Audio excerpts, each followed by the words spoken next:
ما تيجي نشوف عملنا العظمه دي ازاي. العظمه دي يا جماعه اسمها فروته مسكره، زي ما حضراتكم شايفين كده بقت شفافه.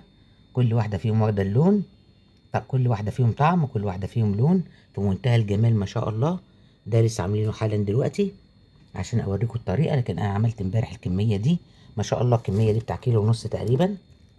حاجه جميله جدا شايفه في الفريزر، بتنفعنا في الكب كيك وتنفعنا فوق الايس كريم وتنفعنا مع المكسرات واحنا قاعدين كده نتسلى بيها بالليل. جميله وحلوه جدا. ممكن نعملها كومبود بالشربات بتاعها اللي احنا عملناه فيها، ويتقدم في اطباق كده في الجو الساقع ده، تقطع معاه خوخ وتقطع معاه تفاح او لوحده ما شاء الله في منتهى الجمال.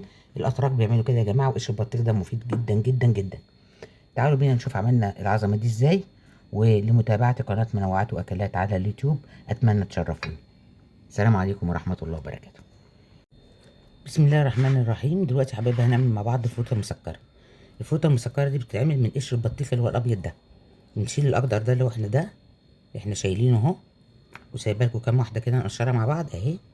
بنشيل الاخضر ده بالشكل ده، وناخد البيضه اللي هي دي.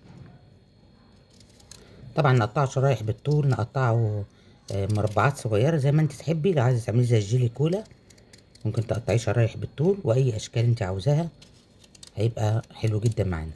دي اول خطوه فيه بالشكل ده. كده خلصنا كل الحاجات اللي عايزه تتقشر. لسه في واحده كمان اهي قطعناهم. هناخد دي كده، هنعمل كده وهنقطع مربعات بالشكل ده اهو، يعني نصغر قد ما نقدر. ده لو عايزينه مربعات، لكن لو عايزينه شرايح طويله طول هنقطعها عادي شرايح بالشكل ده رفيعه كده. حلو كده. بس انا عايزاها اللي هي دي، عايزاها شبه الفروته المسكره. بنشتريها بنعملها في الكب كيك، بنحطها جوه الكب كيك ونزوق بيها التورت والايس كريم والحاجات الحلوه دي، او بناكلها كده جنب حبه مكسرات. هخلص بقيه الكميه وارجع لكم تاني، خليكم معايا. اول خطوه هنعملها بعد ما قطعنا المجموعه كده، هننزل بيها في الميه عشان نغسلها. يبقى دي اول خطوه، نغسلها الاول بالشكل ده.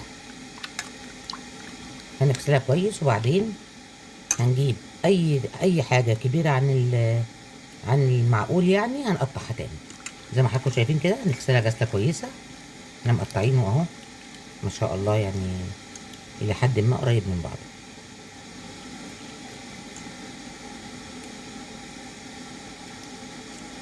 اهو. هنعمل ايه؟ هنغسلهم. بعد ما نغسلهم هنطلعهم تاني هنا.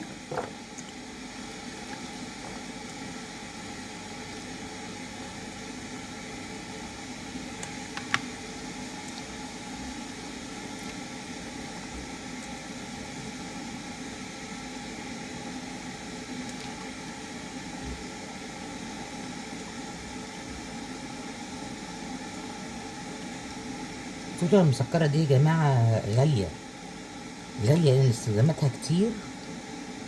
ويعني انا كنت بروح اجيب مثلا مقدار معلقه الاكل كده كانت ب20 جنيه، دلوقتي معلقتين الاكل ب50 جنيه. المعلقتين فروته جاهزه طبعا. طيب ما احنا نقدر نعملها في البيت ونوفر يا جماعه مبالغ وقدرها. طيب انا دلوقتي نضفتهم وغسلتهم زي ما حضراتكم شايفين. هنرجع نشوف هنعمل ايه. هنجيب الكوبايه اللي هو المعيار وهنعاير. هنعاير ليه يا جماعه؟ عشان نعرف نظبط معيار السكر بتاعنا. كده كوبايه اهي تمام، والتانية هتطلع كوبايه تقريبا قدها بالظبط، هيبقى سكر. لو مش عايزينها مسكره قوي، هي اسمها فروته مسكره، لو مش عايزينها مسكره قوي هنعمل ايه؟ هنعاير كوبايه الا ربع. كده كوبايتين اهم طبعا كده، دول يكملوا كوبايتين. يبقى قد الكوبايتين هنحط كوبايه الا ربع، يعني كوبايه ونص سكر. كمان هنحط نص كوبايه ميه لكل كوبايه. هو ما ننساش ان ده ميه وهيبك ميه. يلا بينا على النار نشوف هنعملها ازاي. وكده رفعناها على النار، حطينا كوبايه ونص من الميه بنفس المعيار اللي احنا عايرنا بيه كوبايتين القشر، وحطينا كوبايه ونص سكر. وهنستنى شويه كده نخش على سوا، ونعصر عصره ليمونه ونحط ايه نقطتين فانيليا. بس كده ايوه. هنسيبها نص ساعه على النار، نص ساعه تستوي على النار، ونرجع لكم بعد ما تستوي ان شاء الله. هنزود كمان عصرة الليمون.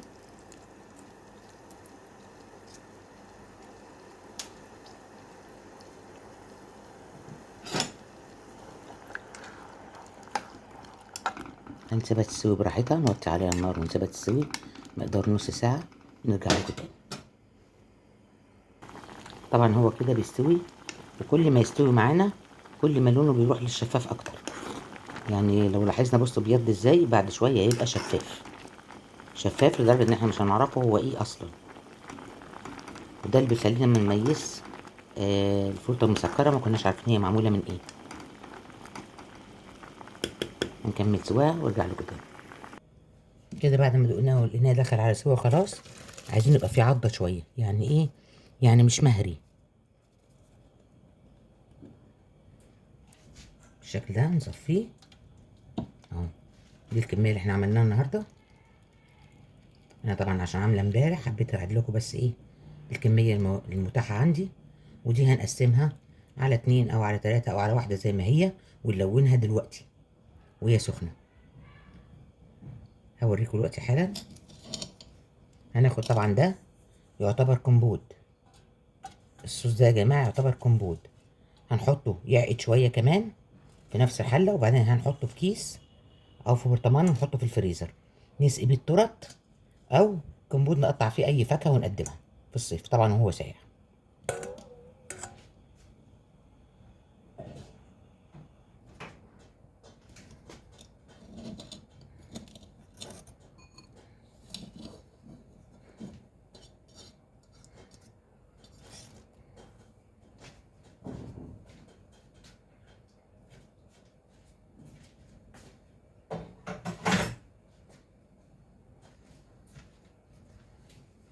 بالشكل ده. طبعا انا حبيت اوريكم الطريقة، انا عملته اهو قبل كده، وزي ما حضراتكم شايفين اصفر واخضر واحمر، وحطينهم في التلاجة في برطمان زي ما حضراتكم شايفين كده مع بعض اهو. مفيش اي لون بقت على التاني، كل واحد لون لوحده. بس الحقيقة الكمية الصفرا كان عندي قليلة، فانا دلوقتي هركن ده على جنب وهعمل اللون ده اصفر. هحط منه اللي هو ده الوان الاكل الصحية اللي هي الجيلاتينا الجميلة دي. ممكن تسيبيه على لون هو كده لونه مصفر يعني. ممكن نحط نقطة اصفر نقطة احمر ونعمله اورنج. بصوا اهو، شايفين خد اللون ازاي. انا محتاجة الاصفر لانه الاصفر كان عندي قليل جدا، فانا هلونه كده اهو الدرجة الصفرا دي. وهجيب صينية او طبق كبير وهفرده فيها واسيبه على المطبخ، ولا في التلاجة ولا قدام اي هوا، كده على المطبخ لوحده. بشرة خير يا رب، بشرة خير يا رب ان شاء الله. زي ما حضراتكم شايفين ادي اهي الفرصة مسكرة. الله الله بجد مسكرة وجميلة جدا. طيب هجيب صينية، وادي اللي احنا عاملينه قبل كده. هنقفل البرطمان بالشكل ده، هنفرده كده في طبق على المطبخ او في صينية، وهنسيبه بالشكل ده من دلوقتي لتاني يوم نفس الميعاد. هيكون اللون ثبت وهيكون جف جدا وشرب خلاص السكر اللي فيه ونشف وبقى زي الفل، ونقدر ايه نحط ايدنا من غير ما اللون يطلع في ايدينا، ونجمعه برضو في برطمان ونشيله في التلاجة زي الكمية اللي ما شاء الله اللي احنا عاملينها دي. افتح لكم برطمان تاني. شوف ما شاء الله كمية الفرطة المسكرة يا جماعة تحفة. حطناها لما ساعد كمان في منتهى الجمال. شكرا ليكم، واتمنى ما تنسوش في السبسكرايب واللايك والشير، وفعلوا الجرس عشان يوصلكم مني كل جديد من منوعات واكلات. اقول لكم كل عام وانتم بالف خير، والف الف الف مبروك لاولادنا الشهادات الاعداديه ان شاء الله اللي ظهرت النهارده، ومن ضمنهم حنين بنتي. يا رب الف مبروك عقبال كل سنه، وربنا يكبر بخاطر كل اولياء الامور والطلبه اللي تعبوا واجتهدوا ان شاء الله، ويكبرنا فيهم. وكل عام وانتم بالف خير، والسلام عليكم ورحمه الله وبركاته.